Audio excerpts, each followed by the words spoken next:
Þetta erfitt. Maður verður sár, maður verður dálítið reiður. Og svo hugsaði maður líka, ef hann fyrir einhverja meðferðir, hversu langt ætlum við að ganga í þessum meðferðum?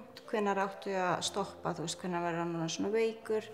Hvað framhaldið? Verður hann sjúklingur alla ævi eða gæti hann einhvern tímann, farið að vinna aftur og öðlast eðlilegt líf aftur? Hvernig verður bara framtíðin okkar í rauninni?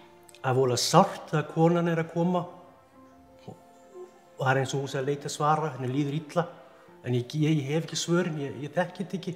Ég fór á netið og fór inn á Krabbameinsfélagið og þar var gefið upp símanúmer.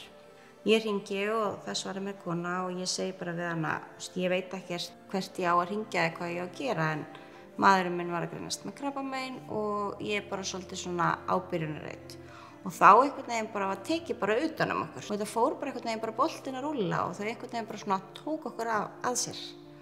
Og þá var mér boðið mitt að koma á Suðurnesjunum, í Krabbameinsfélagið þar og í svona ráðgjöf.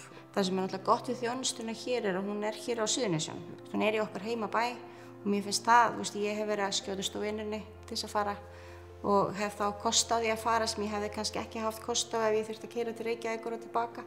Mér finnst mjög gott að geta bara farið og tala við einhvern sem skilur mig. Við þurfum ekki að borga fyrir þjónustuna, mér finnst það skipta alveg gríðarlega miklu máli. Það náttúrulega er bara út af stuðningi fólks, verðlaunanna sem eru að styrkja Krabbameinsfélagið. Bara vitandi það að það er fólk þarna úti sem er að leggja fé, svo fólk eins og minnistögg til leitar aðstoðar, án þess að ætlast til að fá eitthvað í staðinn.